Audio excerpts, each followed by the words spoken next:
analyser les positions où les noirs chercheraient à jouer E5. Et alors pourquoi est-ce que E5 est si important?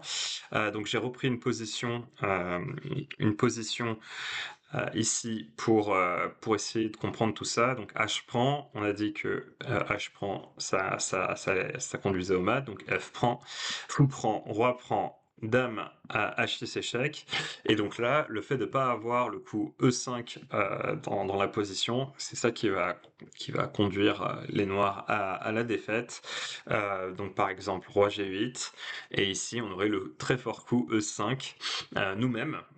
Et donc sur pion prend, cavalier H5, seul coup pour éviter dame prend H7 mat au prochain, et sur cavalier H5, G4, piège le cavalier. Donc le fait d'avoir un pion, alors ici on pourrait peut-être, voilà, le fait d'avoir un pion en E5, bon, ici il doit y avoir des raisons concrètes pour lesquelles les noirs perdent, mais l'avantage d'avoir le pion en E5, c'est que sur ces variantes, hop, les blancs n'ont pas la possibilité de jouer E5 eux-mêmes, et donc même si ici les noirs doivent être perdants, hein, on doit avoir des coups très forts, comme par exemple sur fou, roi G8, on doit avoir du fou C4, roi H8, dame G6, mais le fait de ne pas avoir le coup nous-mêmes E5, ça permet de garder le cavalier en H6 et de garder la protection du pion H7. Donc c'est pour ça que dans le début de partie, en général, le bon plan, qui est pas très souvent joué par les noirs, c'est d'essayer de jouer avec cavalier C6. Donc à noter que jusqu'à là, les noirs n'ont jamais eu la possibilité de pousser E5. Là sur E5, bah, le pion serait attaqué deux fois, hein, donc il serait perdu. Après, petit roc, grand roc, cavalier C6. Euh, Cavalier C6, on peut jouer cavalier F3. Donc à nouveau, hein, l'idée, donc c'est un coup situationnel, c'est un coup qu'on joue pas en général, mais quand les noirs essayent comme ça de pousser en C6 et que nous E5 est pas très intéressant, bah, c'est bien de venir contrôler cette case. Donc la grande variante ici, donc après cavalier C6, on va jouer ils vont jouer fou G4. Fou G4 vient clouer le cavalier qui contrôlait la case E5. Dame E3, Dame E3 empêche E5, parce que sur E5, le pion D6 serait cloué à nouveau, hein, du fait de l'action de la tour.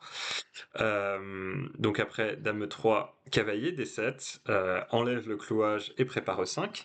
Et donc, mais donc le cavalier est pas à sa place, hein. Le cavalier, en général, on souhaite le garder en F6, donc le coup de la préparation de 5, c'est le mauvais placement du cavalier. Et donc là, on a un dernier coup qui permet d'embêter les noirs, c'est fou G5. Fou G5 vient clouer le pion E7. Sur F6, c'est une catastrophe, hein. F6, ça vient affaiblir les cases blanches et ça vient obstruer la diagonale du fou de case noire. Donc en général, les noirs vont jouer, s'ils veulent insister avec E5, ils vont jouer dame E8, mais à nouveau, la dame, elle n'est pas à sa place, hein, en E8, elle peut plus venir sur cette diagonale à l'avenir. Et donc là, on n'a plus de moyens avec les blancs d'empêcher le coup E5, mais donc c'est pas grave, on va jouer fou H6, les noirs jouent E5, et et on va continuer notre attaque. Peut-être un dernier point que j'ai oublié d'évoquer dans tout ce cours, comment réagir quand l'adversaire réussit à jouer E5. Donc en général, on essaye de l'éviter, on ne le permet pas dans de bonnes conditions, mais quand les noirs réussissent à jouer E5, on ne veut surtout pas pousser D5. Quand on pousse D5, on crée plusieurs problèmes. Déjà, on enlève la tension au centre, on bloque la colonne de notre tour, et ensuite, après un coup, alors, je sais pas ici ce qui serait le meilleur, par exemple cavalier E7 pour préparer F5. Après un coup comme cavalier E7, les noirs pourront peut-être, dans certaines positions, jouer avec C6 qui viendra ouvrir la colonne de la tour C sur notre grand roc. Donc on crée un levier dans notre position.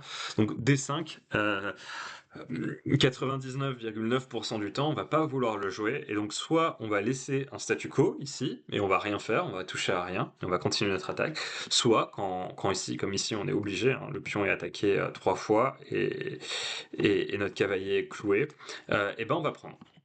On prend, ils reprennent du cavalier par exemple, on joue fou E2, donc on les force à réagir, hein, et sur fou prend, bah, on va faire pion prend, et on va continuer notre attaque avec H4, H5.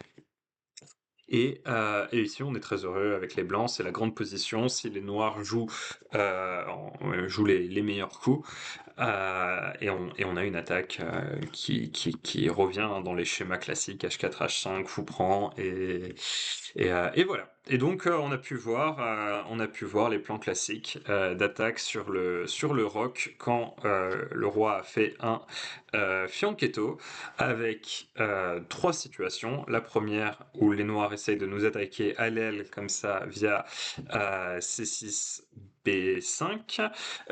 Les situations où les noirs jouent des coups un peu lents, par exemple C6 combiné avec cavalier BD7, des coups comme H6 ou H5.